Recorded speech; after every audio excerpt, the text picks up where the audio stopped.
Amina kapewa kikombe cha maji ya kunywa. Wengine hudhani kuwa Uislamu ulimfanya mwanamke kuwa duni, asiye na sauti wala haki, lakini ukweli ni kinyume chake. Uislamu unamtambua mwanamke kuwa mwenye haki kamili ya kumiliki mali, kusoma, kufanya kazi halali na kuchagua mwenzi wake wa ndoa. Je, maiti ana haki gani kwako wewe ndugu Muislamu? Wewe ni mwenye kupitisha desturi yao. Wao baada ya kufa, wazazi hao walikuwa na desturi ya mambo ya kheri ambayo walikuwa nayafanya. Ndiyo, kama walikuwa nayo, tafadhali usiyasimamishe.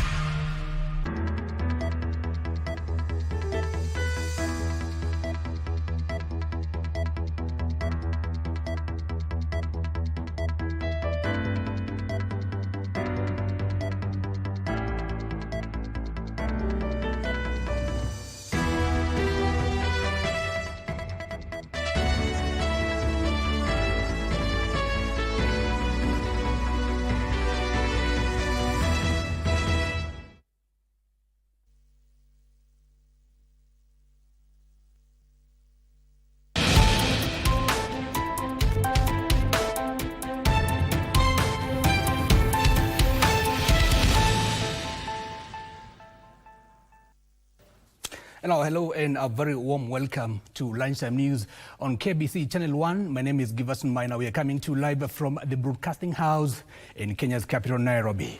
And our sign language interpreter is Lucy Mwaura.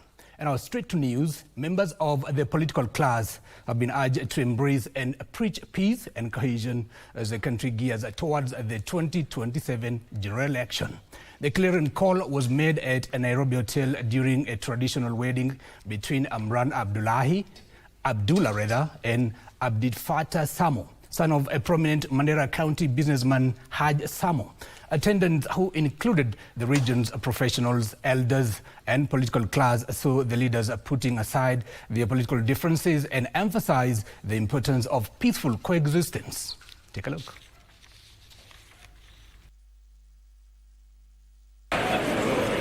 Family, friends and political leaders flocked to Nairobi Hotel to witness the traditional wedding ceremony of bride Amran Abdullah and groom Abdi Fatah Samo, son of a prominent Mandera businessman Haj Samo. The gathering conducting further a ceremony to offer prayers, blessings to the bride and groom.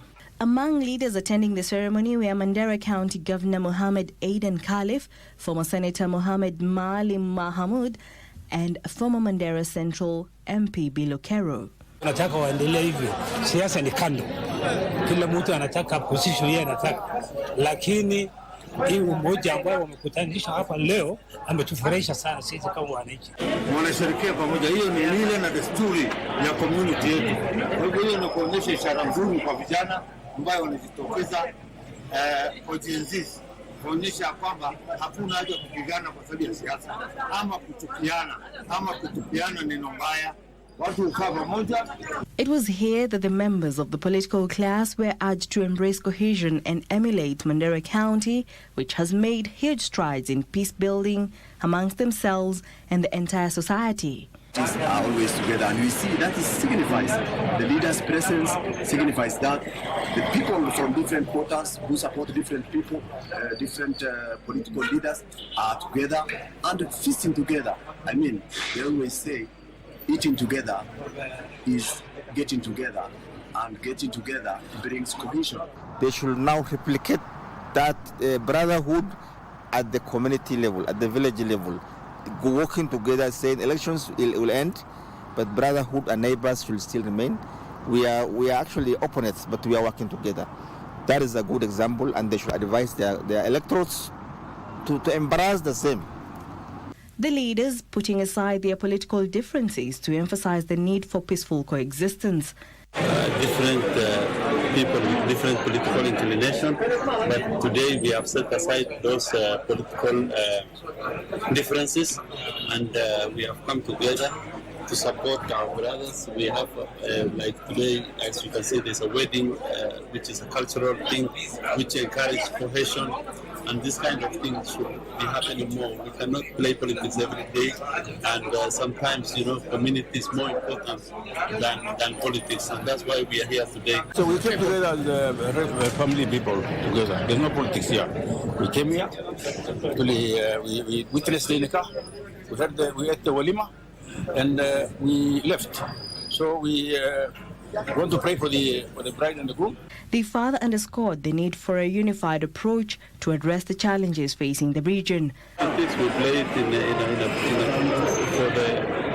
mostly for the gallery, but when communities come together, but community always takes precedence. They underscored the importance of harmony and coexistence in the region ahead of the 2027 elections. Now, Kenya Broadcasting Corporation has been fitted as a national champion for equality and inclusion for promoting disability inclusion in the workplace and ensuring access to information for all.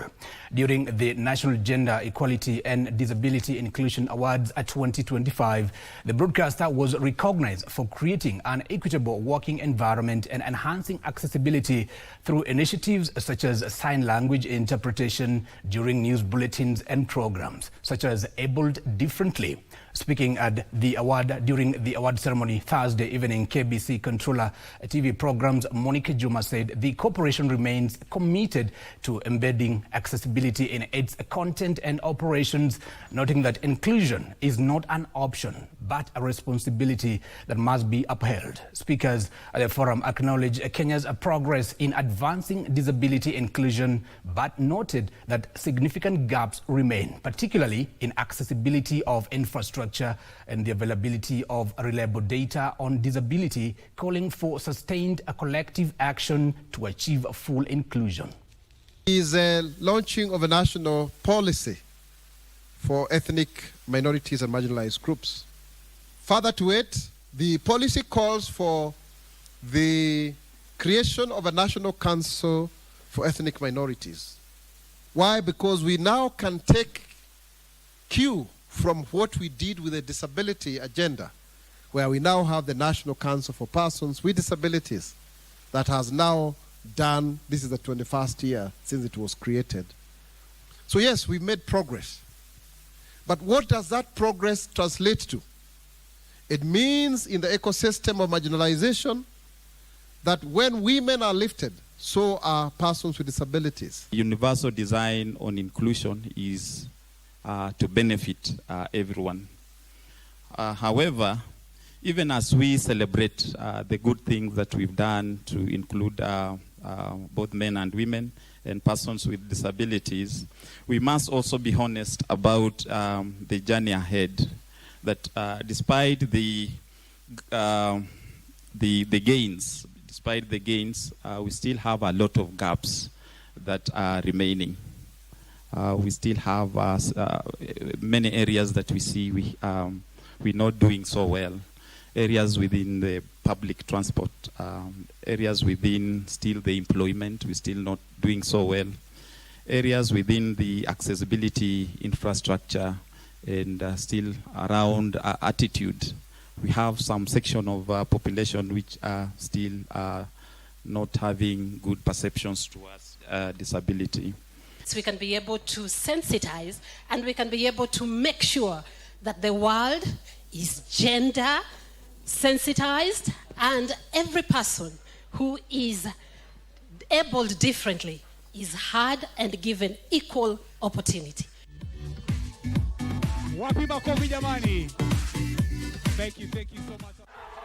I take you to Kirinyaga County, where Governor Anne Waiguru has signaled at an interest in pursuing national politics, saying she has ambitions to vie for presidency in 2032. Speaking during a meeting with members of Daughters of Kenya movement at her residence in Kirinyaga County, Waiguru reaffirmed her support for President William Ruto, noting that political timing and strategy remains critical in national leadership ambitions. Waiguru, who announced plans to tour the country to popularize her leadership ideology, also challenged women to occupy leadership spaces without guilt or fear.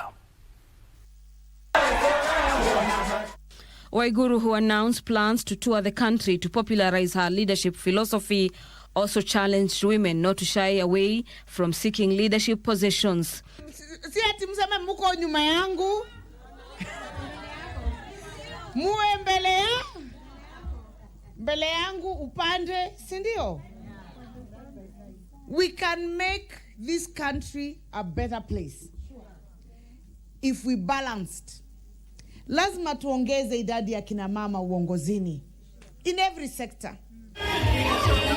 This as the United Democratic Alliance held grassroots sensitization programs in Laikipia County, underscoring the party's commitment to strengthening its structures, enhancing civic awareness, and deepening grassroots participation. We've had a very successful day. We've had a very good sensitization on the grassroots elections that are about to happen in January. The turnout was really great. We had over 1,200 participants for the sensitization, so it was really successful. And one thing I'd want to assure the people of Laikipia or at large is UDA is very vibrant and very much alive. In Kajiado County, Area Governor Joseph Olelenku has condemned patriarchal politics, calling for tolerance of different political views. We don't have a single elected woman leader in this county, except for the women rep, which I'm sure even if a man stands, you elect that man to become your woman rep. I want to tell you that it is backward for us not to give our women opportunities. Time has come for women to be given opportunities in leadership for a wholesome society. Lenku said gender equality in leadership must be enhanced for the region to move forward.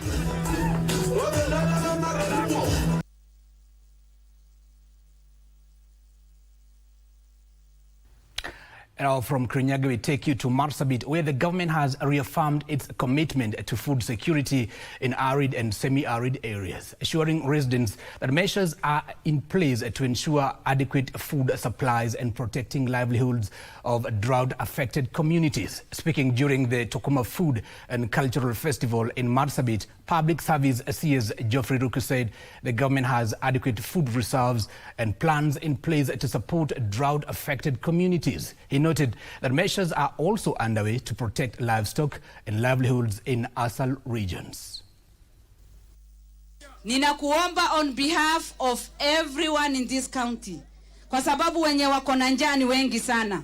Ninakuomba mambo ya chakula mtuweke hapo mbele, kila kona ya hii county wapate chakula. Kuna ile kitu tunaita school feeding program. Waziri, tunakuomba watoto wetu wakiwa kwa mashule, ama tunafeed watoto wale wako Nairobi, ni kwa nini wale watoto wako North Horr wasipate chakula ya lunch na wakule? Kama tunafeed wale watoto wako Kiambu, kwa nini tusifeed yule mtoto wako Sololo? Ujumbe ya kwamba serikali ya Mheshimiwa Rais wa Jamhuri ya Kenya iko na chakula ya kutosha. Hakuna Mkenya yeyote kona yote ya nchi yetu anapaswa kukuwa na njaa juu kuna kiangazi.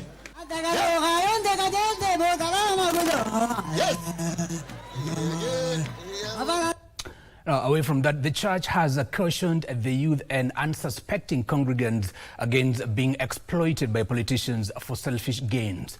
The African Independent Pentecostal Church of Africa, AIPCA, emphasized the importance of youths understanding their constitutional rights and engaging in their civil duty responsibly. They also underscored the principle of protecting freedom of worship from political interference. Our guidelines are simple. Do not, when politicians come to the service, let them be treated like all the other worshippers. Let them not be given prominent position. If they give money, let them give just like other worshippers do. They put it in the basket and it should not be declared with fanfare and ceremony. Clerical garments must therefore never be used to sanitize political misconduct. 3. Condemnation of politicians using the pulpit for political advantage. We categorically condemn the continued misuse of church pulpits by politicians to advance political agendas.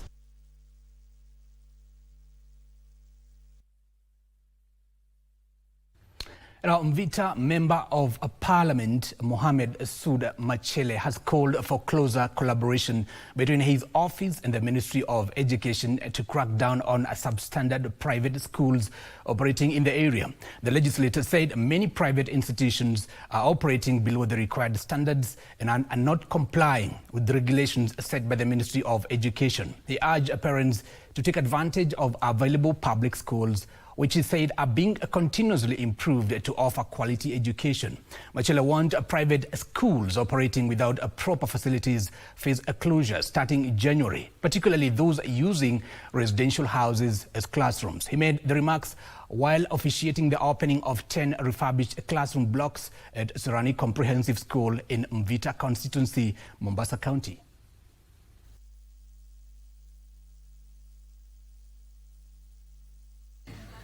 Kwa dunia ya leo, kuna mambo mengi mtu anaweza fanya, lakini nafikiri kwa dunia ya leo elimu inakuja nambari moja.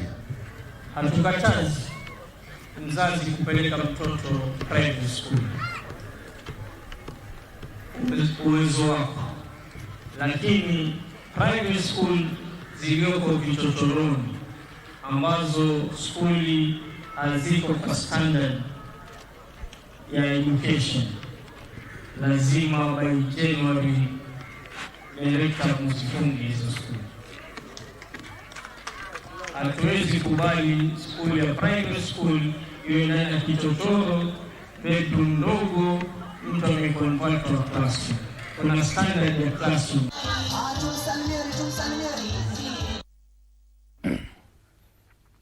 Now, the healthcare system in the country is headed for a new round of disruptions as the Kenya Union of Clinical Officers, KUCO, has threatened to go on nationwide strike starting Tuesday next week if the government fails to address their demands. According to the union, the county governments have ignored a 21-day strike notice to sign a collective bargaining agreement. Speaking in Kitui, KUCO National Executive Secretary George Kibore said the union has exhausted all options to engage the government. He said the strike will begin on Tuesday 23rd if the CBA is not signed, warning that clinicians will withdraw services across the country.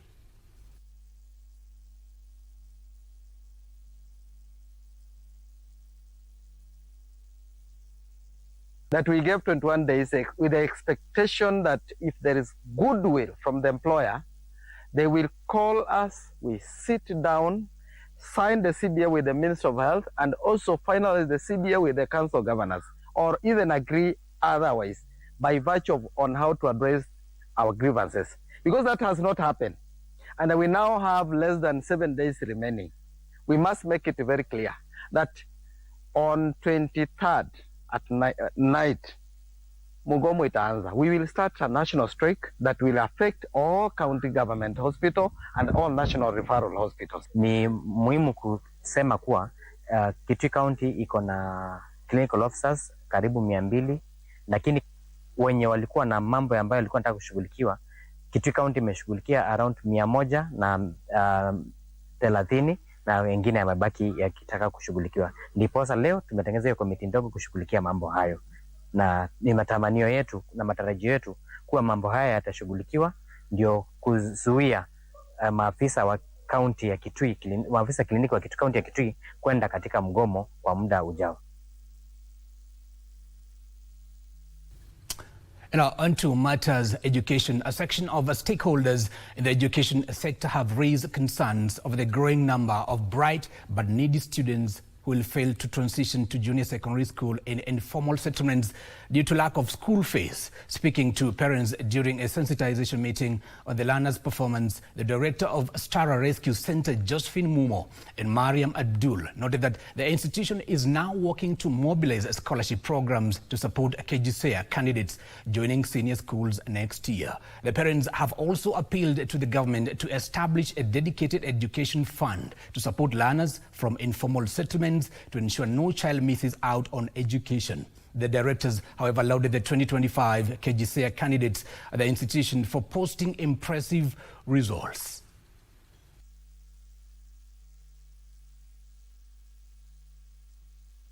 Pata 68, nafurahia sana nimepita. Na nashukuru Mungu vile amenifikisha mpaka hapa. Shule, walimu vile amenisaidia mpaka nikapita. Madirectors ametuprovidea resources zote. Mpaka sasa hivi nilikuja nipata 68 points. Mimi squad inatarajia nitakuja kupata points kama hizi. Na ningeomba pia wale well wishers wale wako nje pale, tafadhali, hapa chini kuna wale watoto wanaweza kufanya vizuri lakini wakakosa kuendelea. Na ningeshukuru sana Stara kwa sababu mambo yetu vile tuliangalia tu, lazima tuangalie mtoto. Isikuwe feeding program peke yake, lakini ni feeding and education.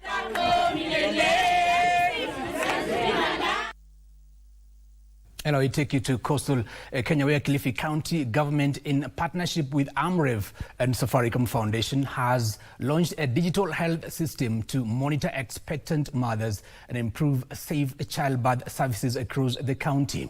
The system, known as Safe Childbirth, enables health facilities to closely monitor and track expectant mothers during the entire pregnancy period. Mothers can also use their mobile phones to monitor their health and seek medical help when necessary. The system was launched alongside the laying of a foundation stone for a new maternity wing in Bamba, where about 5,000 mothers are already enrolled.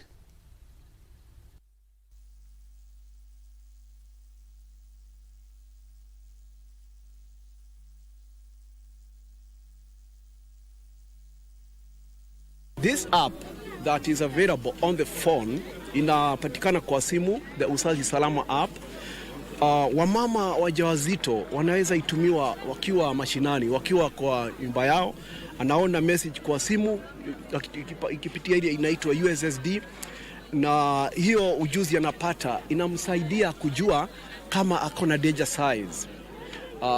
For example, if a woman is experiencing a pain somewhere and it is being tracked with that app, they are able to know whether they have a danger sign or they need to seek care. Also importantly, the health workers, like in this maternity that is being launched, whose ground was broken down here, the health workers are able to see and follow that woman. Government, as you know, is funded by the central government and themselves. It's never enough money. It's never enough for everybody. So we need more private sector involvement. There are some good companies that do private sector get involved.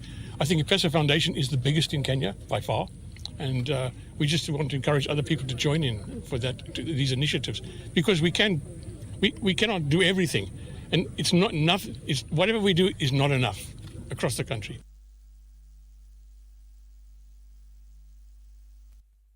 Still in Kilifi County, the Kilifi County government has issued a stern warning to contractors delaying development projects, saying contractors who fail to meet the set deadlines will have their contract suspended. The Governor Gideon Mungaro made the announcement while inspecting the over 500 million county headquarters under construction in Kilifi town, as the county moves to crack whip on pending projects, rising bills and transition to a new digital procurement system.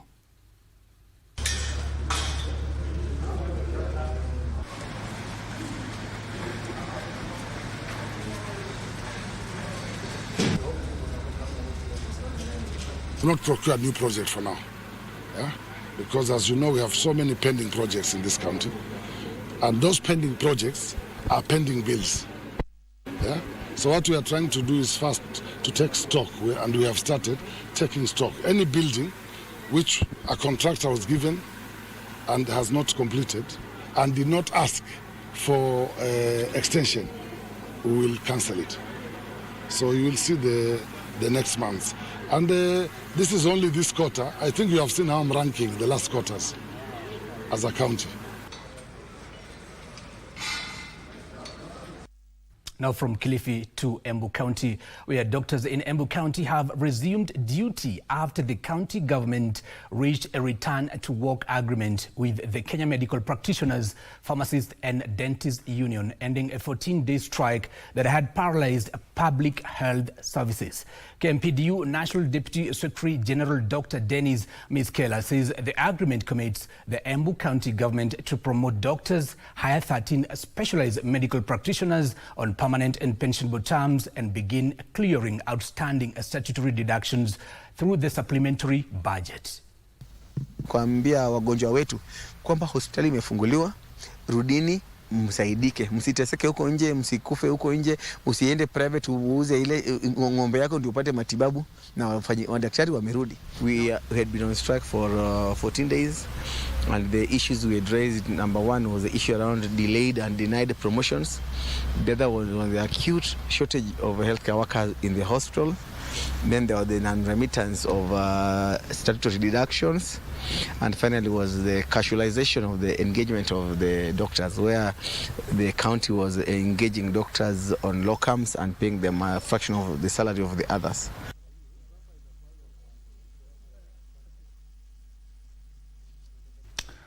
And now from Embu to Kakamega County, where vulnerable families in Kakamega County are entering the festive season with renewed hope after the county government enrolled out food assistance while simultaneously assuring residents of heightened security during the holidays.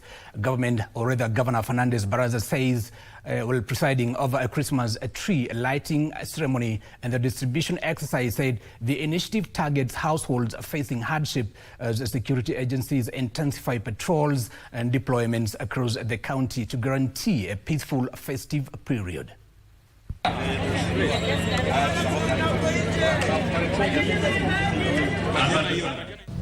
Mambo ya usalama tutaipatia kipaumbele.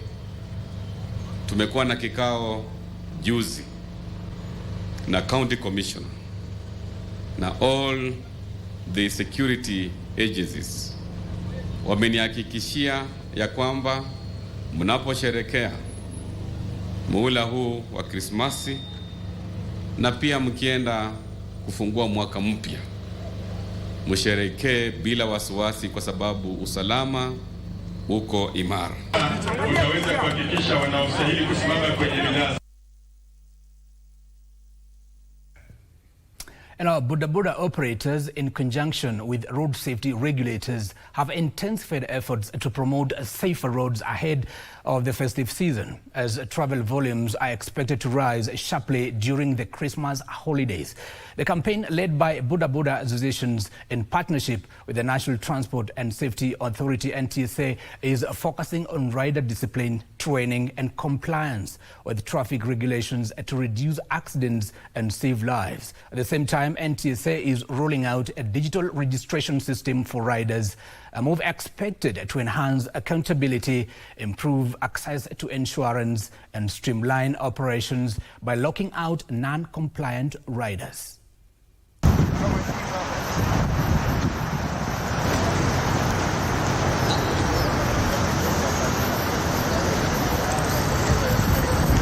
Tumekuwa hapa kujibu kwa kukumbusha kwamba hii idadi ambayo tumeipata isiongezeke hata tena.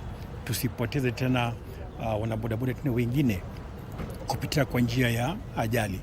Mambo ambayo tumepia zingatia ni kwamba kipindi hiki usafiri ni mwingi sana.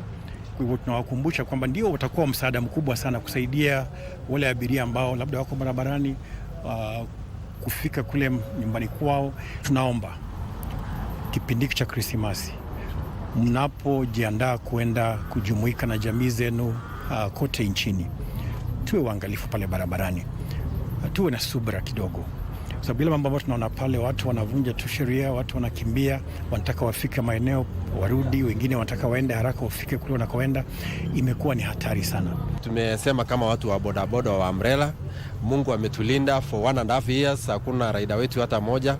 Tumesikia kwa leo akitupatia mpaka ripoti ya leo kwamba tumekuwa tukipoteza riders, na wakasema tunapoteza like 7 people kila siku.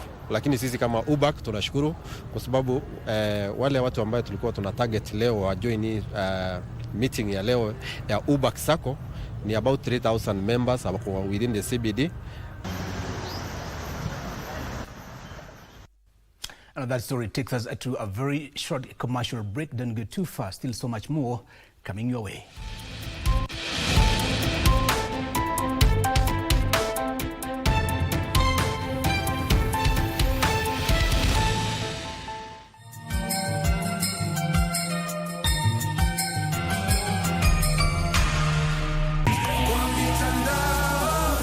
Tutate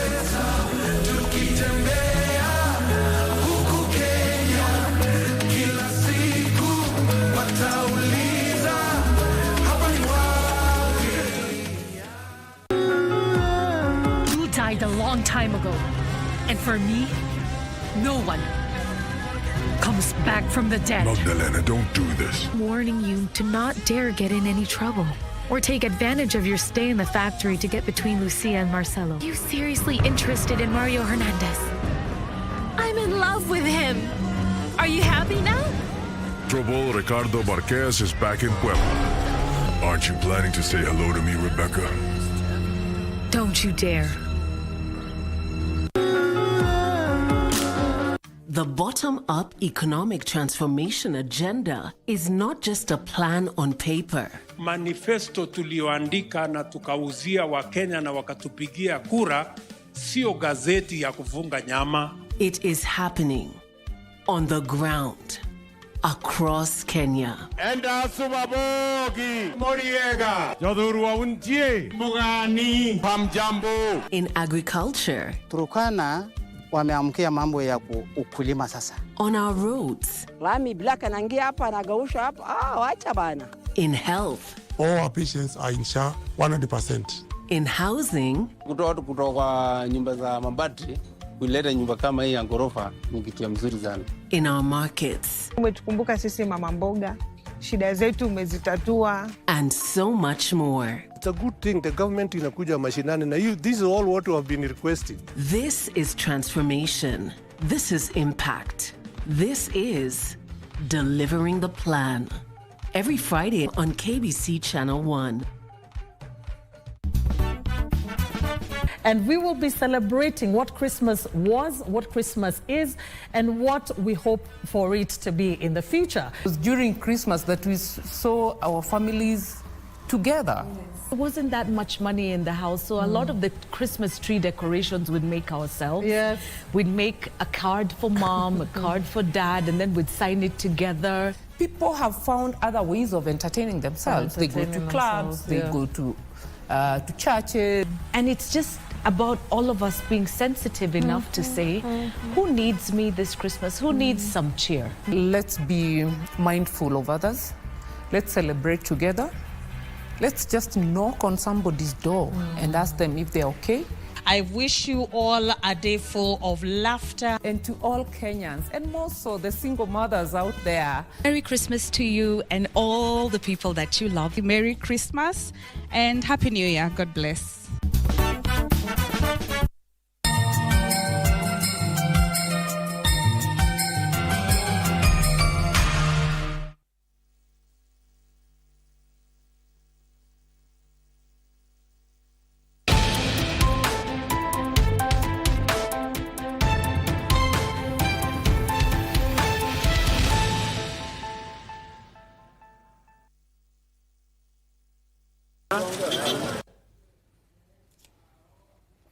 Hello, welcome back. You're watching Lunchtime News on KBC Channel 1.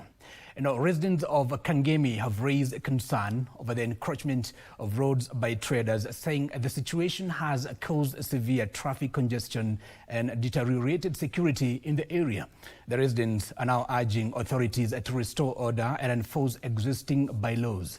According to the residents, hawkers occupying roads and pavements have made movement difficult, especially during peak hours, leading to frequent traffic jams.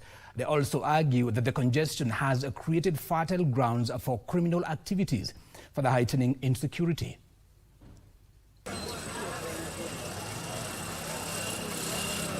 Barabara hapa zimekuwa nyembamba, upati pahali ya kupita kwa sababu wao wameweka vibanda hapo na ukiwaguza au kitu yao iwe imeharibiwa, ukipita na gari au na miguu inakuwa ni vita. Hawa watu wengi hawaishi hapa, si wateja wetu. Ni watu wanatoka Thika, wengine wanatoka Embakasi, wengine wanatoka Athi River, wengine wanatoka Mwiki, ndio wanakuja hapa kufanya hiyo biashara. Hali hii imefanya Kangemi kuwa kama ni mabada, ile inaitwa kwa kimombo slum, hivi kwamba hata watu wengine wanafikiria sisi watu wa Kangemi ni kama Mathare, ni kama kule kwingineko, na huku ni ancestral land, huku ni mashamba yetu yenye title deed.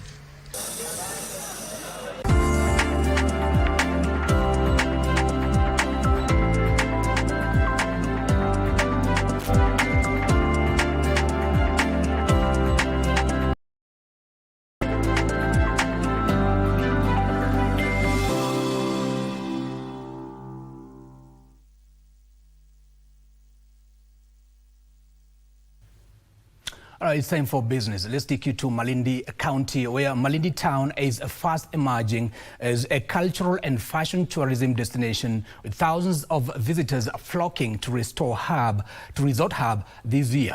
Designers, artists and investors are increasingly turning to fashion as a tool to attract visitors, blending creativity with culture to boost tourism. This shift was evident during the Malindi Mode Fashion Show held at the Lions Luxury Eco Resort and Spa, where designers showcased unique handmade and contemporary designs to an audience of tourists and residents. Organizers say the event is positioning Malindi as an emerging fashion hub, using the town's rich cultural heritage and global appeal to draw fashion enthusiasts from across Kenya and beyond. Fashion Week. People can travel to France for Paris Fashion Week. Why not come to Malindi for Malindi Moda? So I am working with the designers from Kenya who are doing handmade. I'm working with investors in Malindi. There is the art gallery. If you see the hills, you'll ask yourself, a lot of people, yesterday we posted the hills and people are asking, hapa ni wapi? Hapa ni wapi? So Malindi has a lot to offer in terms of fashion, in terms of art, in terms of tourism. In order to even celebrate that, or acknowledge that there is Malindi Moda that can now actually fall under that highlight to show people that Malindi is one of these places. There's art in Kenya, there's musicians, there's everything. So I think it came on the perfect time. So it's going to spread more word, and that's how art and designers, musicians, everyone will grow. Now, Kenya and India will deepen bilateral ties on defense, trade, health, agriculture, digital technologies and education as the two countries ramp up their ties. New Indian High Commissioner to Kenya, Adash Swaika, says New Delhi is also working on a simplified visa regime that will make it easier for Kenyans to visit India. Two-way trade ties stand close to 400 billion shillings, with India being one of the biggest importers of Kenyan black tea. Between Kenya and India date back centuries, with Kenya hosting the second biggest Indian diaspora in Africa after South Africa. More than 200 Indian companies are operating in Kenya, employing thousands of Kenyans, with the number expected to reach 300 companies by the year 2030. Speaking at the High Commission of India, the High Commissioner Dr. Adash Swaika noted that the partnership is anchored in strong political trust, marked by frequent high-level engagement between Nairobi and New Delhi. Today, much of it is driven by strong strategic, economic and developmental cooperation. However, to understand where India-Kenya relationship is going, we must first understand where it began from. He added that people-to-people ties remain strong, supported by simplified visa processes, with the e-visa easing the process, a vibrant Indian diaspora, cultural exchanges, yoga outreach, and growing tourism between the two countries. When it comes to Indian culture, we see a lot of affinity for the same in Kenya. Bollywood films and Indian television soap operas are among the most wide-watched foreign content on Kenyan channels, resonating with audiences through shared values of family and community. Last year, the Export-Import Bank of India relocated its East Africa representative office from Addis Ababa to Nairobi, with plans to extend more than $200 million in lines of credit to various projects in textile and small and medium-sized enterprises. Swaika says Indian long-term development vision Viksit Bharat 2047 aligns closely with Kenya's Vision 2030, creating scope for cooperation in manufacturing, renewable energy, digital services and youth employment. Trade, commerce and investments, I think that has become one of the most important barometers to see how well a relationship is going. And I can tell you that India-Kenya relationship, when it comes to trade and commerce, is standing tall. India is the third largest trade partner of Kenya, around $3.5 billion of trade.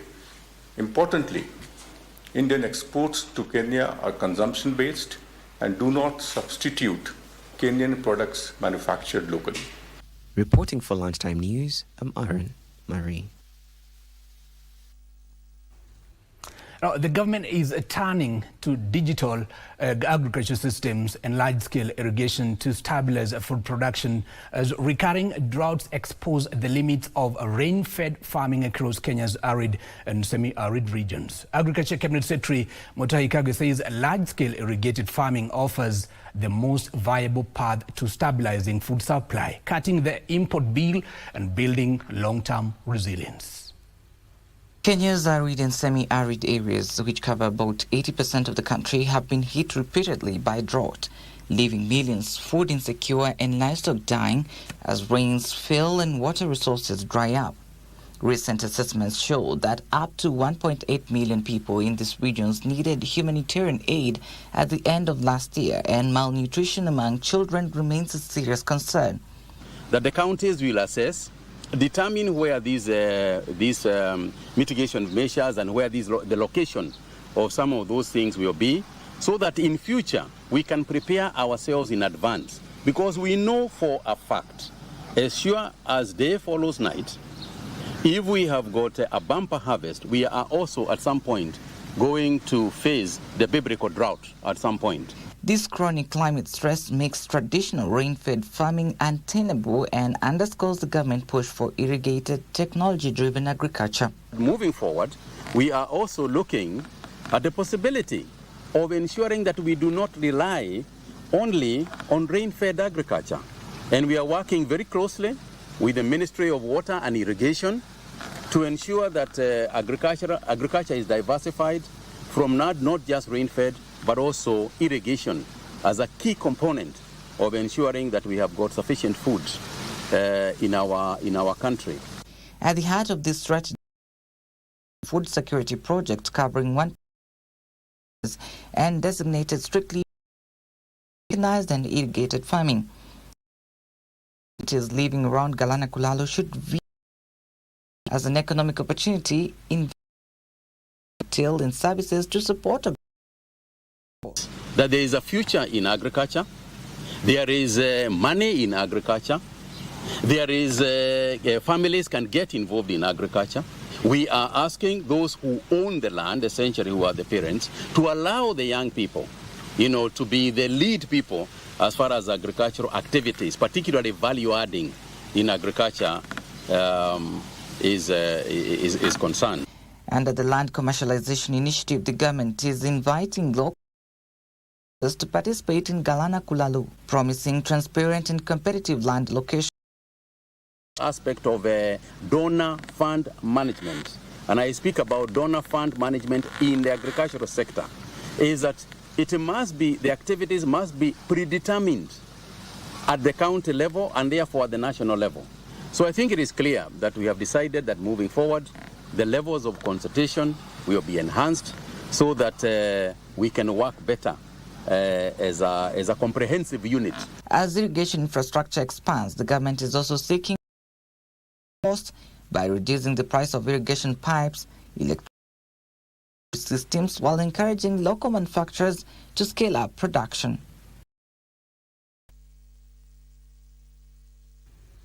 And still on matters irrigation and farming, smallholder farmers from across rural counties are adopting smart agricultural practices by transforming their degraded and fragmented communal land into large tracts of viable, fertile and arable land suitable for commercial agriculture. Alliance of Biodiversity International and SEAT lead researcher Carlo Fada says that through nature-positive solutions, smallholder farmers pool land or aggregate for sustainable large-scale farming by diversifying food production to enhance livelihoods from subsistence to commercial farming ventures.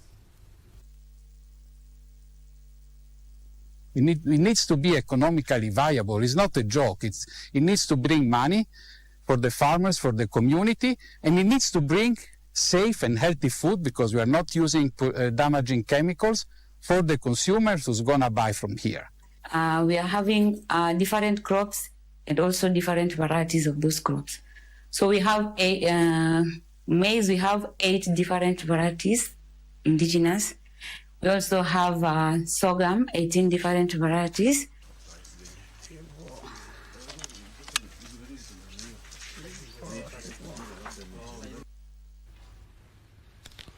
Now, a new management team has taken over at the Kenya Association of Technical Training Institutions, also known as KATI, promising to improve the quality of training and increase the number of learners in technical institutions in the country. Kericho Township Vocational Training College Principal Shadrach Tonui was elected the KATI National Chairperson after garnering 111 votes against Elisha Nyamu, who scored 109 votes. Tonui replaces Nyeri National Polytechnic Principal Dr. David Mwangi, who completed his 3-year term.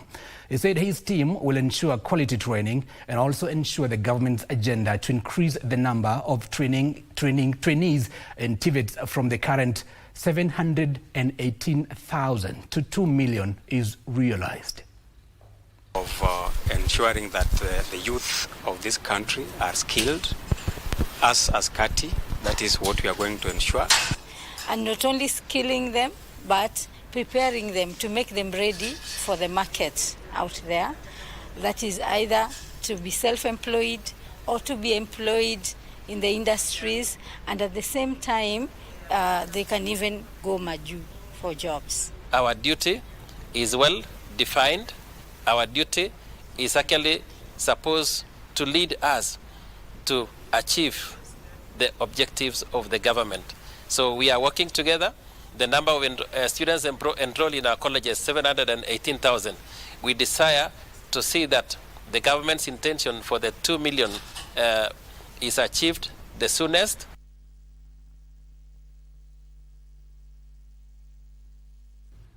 Now, away from that, the government spokesperson Isaac Mwaura has faulted individuals poking holes in the government development record, saying they are enemies of growth. Speaking in Nairobi while giving the government of Kenya's 2025 scorecard, Mwaura revealed that Kenya has made huge strides in all sectors of the economy. Mwaura particularly revealed how the affordable housing project has transformed lives, saying more than 2 million Kenyans have been employed in the project. He further said that the cost of living has moved from 9.7 to 4.6, attributing the growth to the government's effort to work closely with other nations in boosting the economy.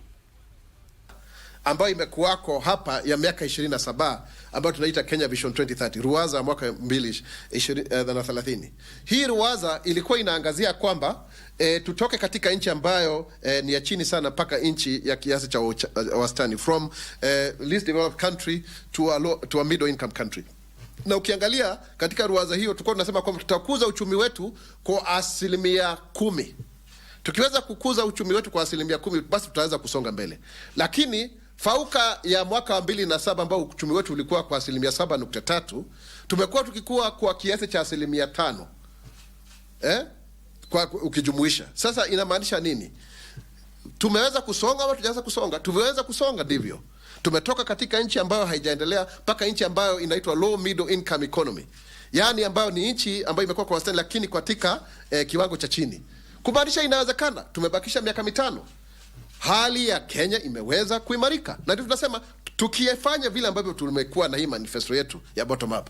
Sasa tuingie na zile agenda 3-4 ambazo rais mwenyewe amesema kwamba tuhakikishe kwamba tunaweza kujilisha, ndiposa tusikue tunaagizia zaidi ya chakula ambacho ni cha bilioni 500, tuwe na nishati ya kutosha ambayo ni tuwe na megawati zaidi ya 10,000, na tuhakikishe kwamba tuna miundo mbinu ya kutajika, yale mabawa 50, kilomita 2,500 ambazo ni dual carriageway. Tuhakikishe kwamba pia tuko na barabara nyingine zaidi ya 28,000, na pia tuwe na mabawa madogo madogo mengine 1,000. Tuzalishe chakula, tushibe, tuwe na afya njema, tusomeshe watoto wetu, tuwe na hali ambayo inasaidika. Kenya itaweza kuinuka.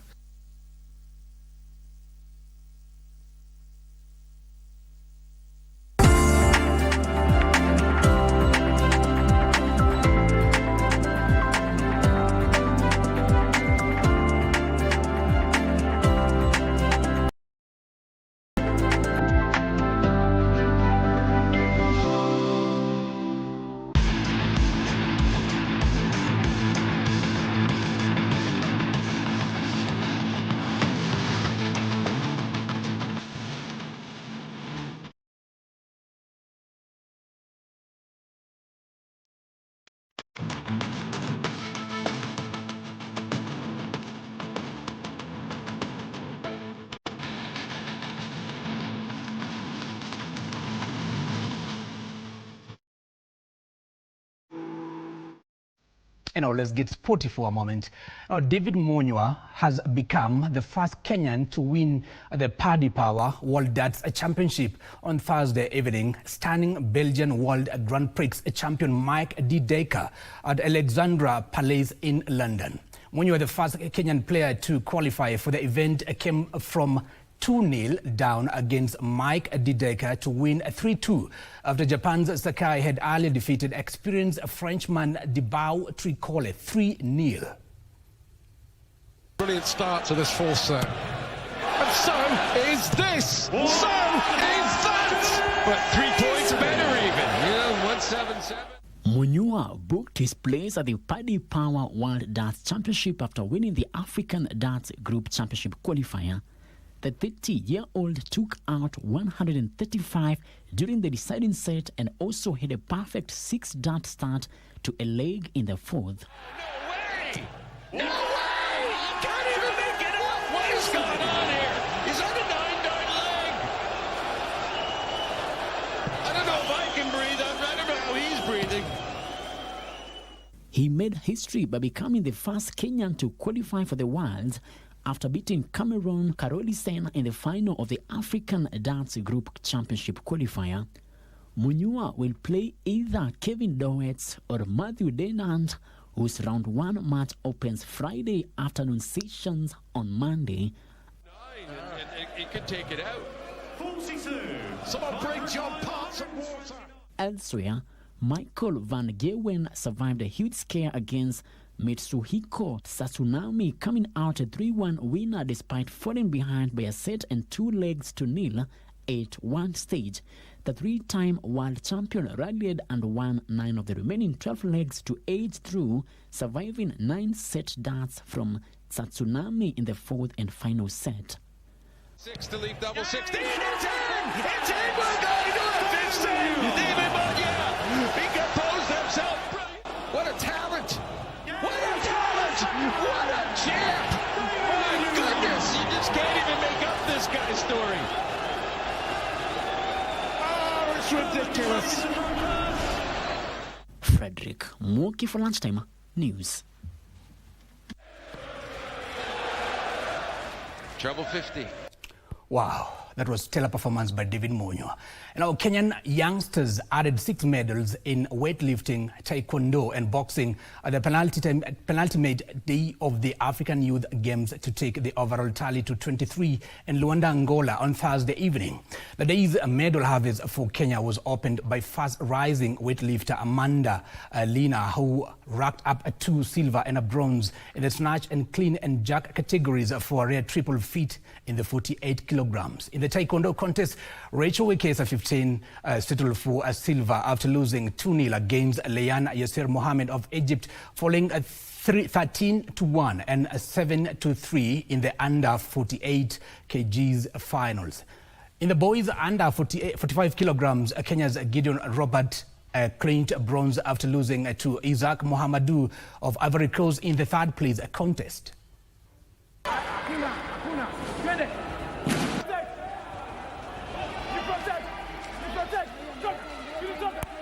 Hizi alikuwa kabambe, alikuwa mazuri sana, manake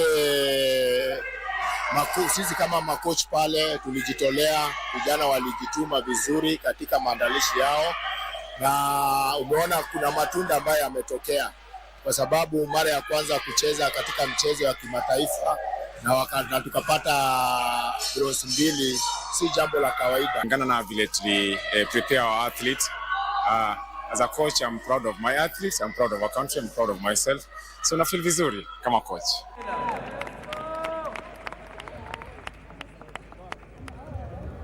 Now, Napoli defeated AC Milan 2-0 last night in Riyadh, Saudi Arabia to reach the final of the Italian Super Cup. David Neres opened the scoring in the 39th minute before Rasmus Højlund netted the second half to secure the victory. They will face the winner of Bologna versus Inter Milan, which is set to be played this evening.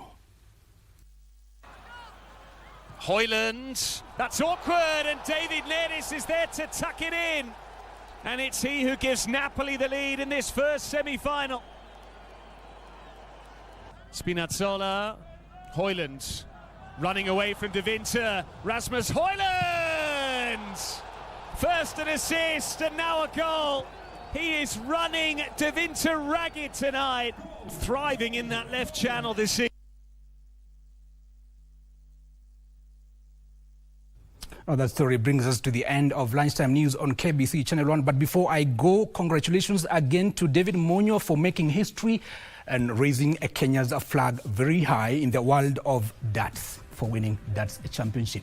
My name is Giverson Maina. Our sign language interpreter is Lucy Mwaura. And until next time, bye-bye for now.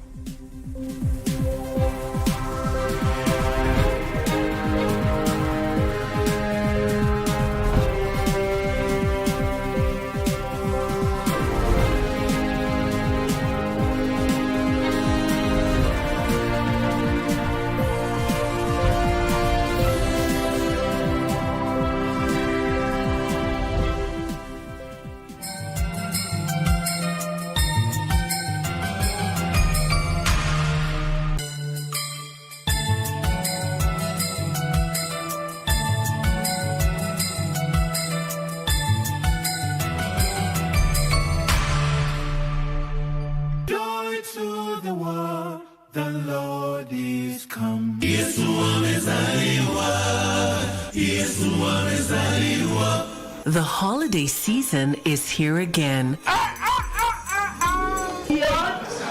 It's family time. Oh yes, it's a season to be jolly. And so, grab a seat, relax as your favorite Christmas hosts line up to indulge you this year. It's about to go down. There's a lot of food and drinks to go around. It's delicious. Great music for the soul. Merry Christmas. It's unbeatable. It's joyous. It's Christmas on KBC Channel 1.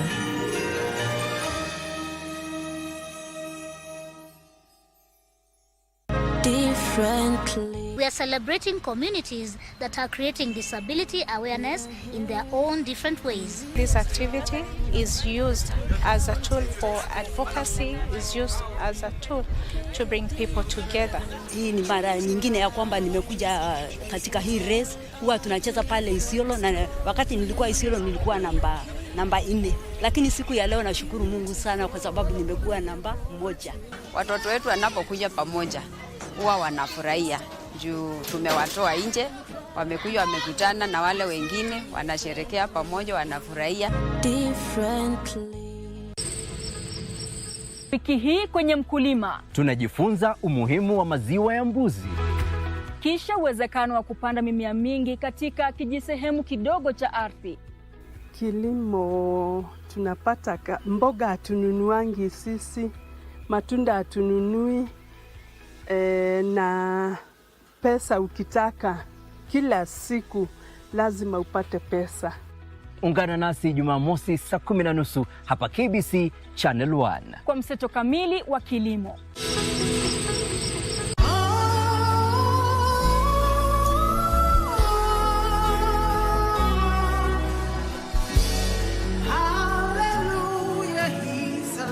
And today we want to go to the reality of self-leadership. We have many broken people trying to lead men who are already sober and okay. For me, one of those lessons that stand out loudly is self-leadership, purpose, and well-being as key drivers of good leadership. Pack of lions led by a lamb will defeat a pack of lambs led by a lion. There's the uniqueness that you are born with that gives you the right to lead in your own right.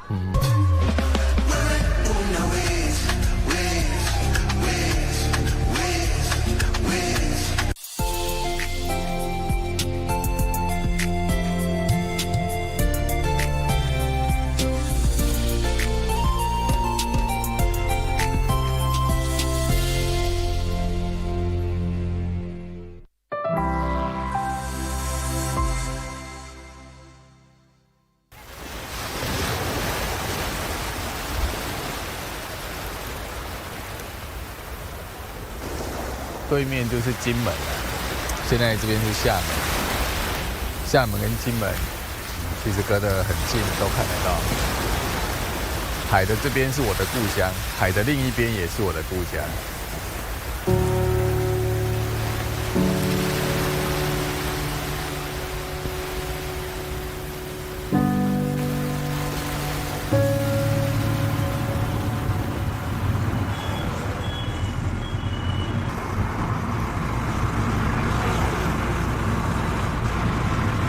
我是就在社子出生的，所以我童年基本上就是在这边度过的。这里变化其实已经很大了，这些树都已经长得这么高了。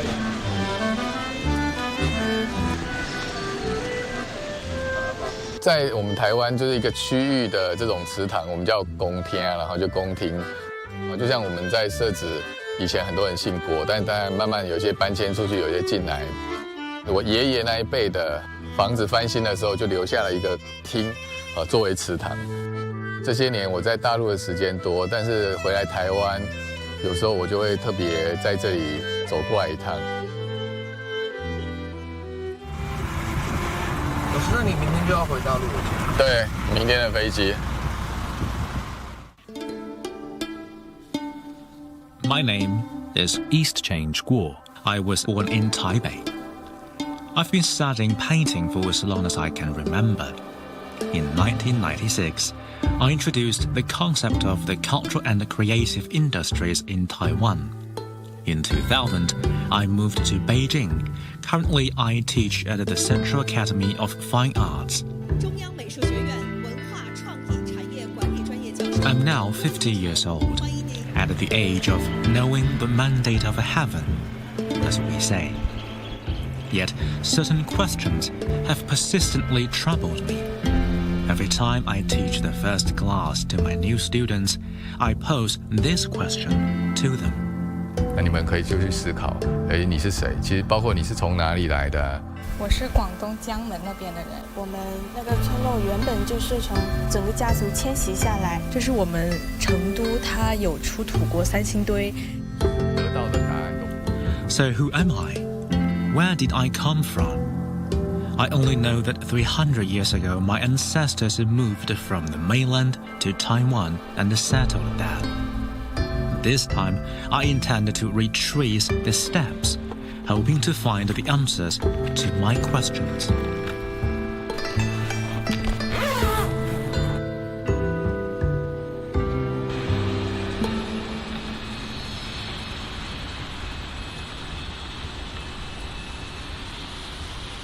Phong和水长又长，往往去向南方，水声响波浪宽，河岸上有一个好地方，还有河岸上有一个好地方。I have arrived in Fenyang, Shanxi. According to our family records, this is where the Guo clan originated.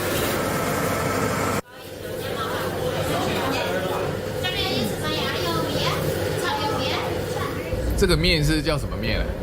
面尖儿。闽尖是吧？对，闽尖。白面、高粱面，还有豌豆面。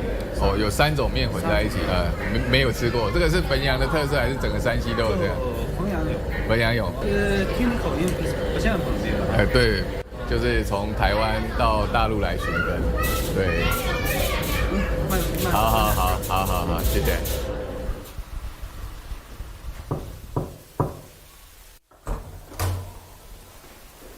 哎，郭老。你好。哎，你好。我从台北把我们的家谱带来，就是我们家谱里面就是特别也记载汾阳湿地，就是从郭荣一直到我们在台北的社子，对，这是一个地方，就是我们是从这边过来的。就是说，公元前655年，晋献公驾驭美国，把这国的子民赶迁到这儿，组建了贵阳县。咱们为避难了，要从那个国的国改成我们现在的国啊。到了唐代呀，就是说安史之乱发生之后，汾阳王平息了安史之乱，当时就封成他汾阳郡王啊。汾阳王的后人从汾阳迁到各地的有10个支派，10个支派，这个其中呢就有不少迁到咱们福建，迁到福建啊，这个又有从福建这一块的又迁到台湾的，你们自己这里，我估计就是从福建这迁到台湾的啊。在我10岁的时候，我祖父去世，我就认识汾阳这个地方了。这应该是我在这个最早认识大陆的一个地名，就是汾阳了。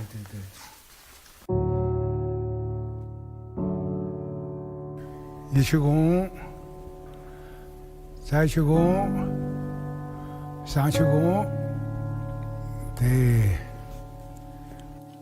I was astonished to find that thousands of Guo descendants come to Fenyang to seek their roots. They include people from Taiwan and overseas Chinese from Malaysia, Indonesia, the United States, Singapore, and more than 10 other countries. What compels them to journey thousands of miles to find their ancestral home? 我看到这个图腾之后，我想到的是，那从我们现代语言来讲，可能它就是一个 IP 啊，就像我在中央美院在带的文化产业相关的研究生，其实它的方向就是在研究文化 IP。图腾的目的其实是在思考到底我是谁，就是我们这样的一个，比如说郭氏图腾，它让我们会去思考我们以前是谁，那现在应该是谁。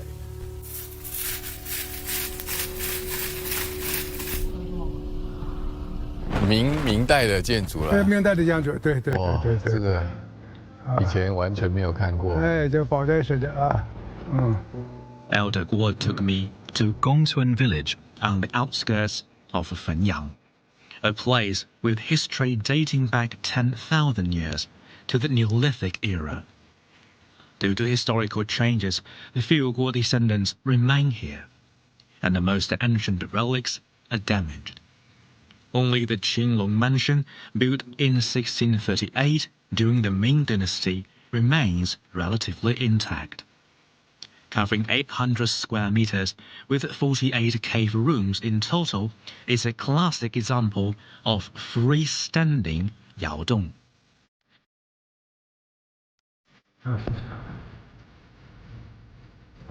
就是3年前来的时候，就发现那个尖上的话，那个后墙也塌倒了啊。当时叫我就给这个我批过，说你们注意保护一下，不要让它塌倒了啊。这个汾阳从2655年嘉运这个降了贵阳降以后，已经就基本上形成了古老汾的这个格局啊。平遥的境界是咱们汾州或者熟识的像这个它的县城呢，就是说规模也好，这个城墙的结构也好，远远比不了汾州。但是人家是保护了，人家没有拆毁。汾阳是拆毁了。是，这个真的很可惜。光留的不多，只要把相同的东西都保护好、修复好，仍然是可观的。是独特的。Elder Guo's words seem to answer my unspoken question. If we, seeking our roots, are root seekers, then people like Elder Guo are root guardians. Root seekers yearn for the cultural identity flowing in their veins, while root guardians protect the sincere hearts that pass this legacy forward through generations.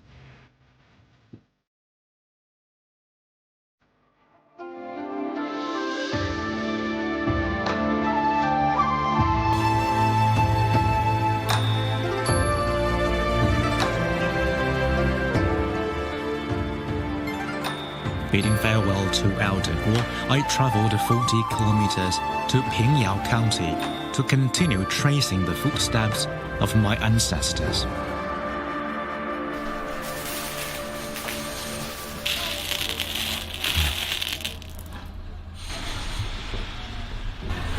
这个多少钱？3块1颗。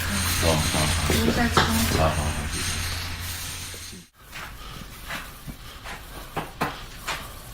国家像这么粗的槐树，应该说你国家落住平遥在1000年以上。1000年以上啊，对，1000年以前，其实国家在平遥就有一个比较大的几个群聚，对，已经是平遥族民当中比较大的族群，是，同时也是比较富裕的家族，是一直把这个郭家巷的名字都留到现在，对，就是从门脸上看，这应该是明代的建筑哦，明代的建筑哦，他还写对西郭家巷啊，对，我把它拍起来。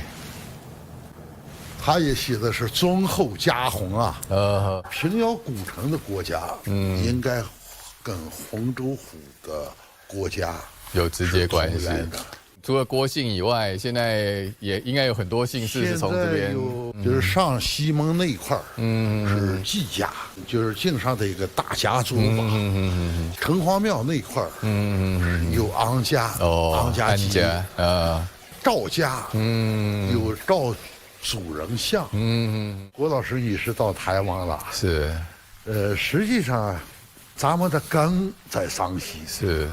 也就是余光中的那个乡愁，是，你在那一头，我在这一头。是，我在台湾出生，但是我们在小时候就知道我们的祖先是从汾阳过去的，所以其实一个家族到民族，甚至到人类这个种族的根源，事实上也是一个寻根之旅的一个重要的思考层面。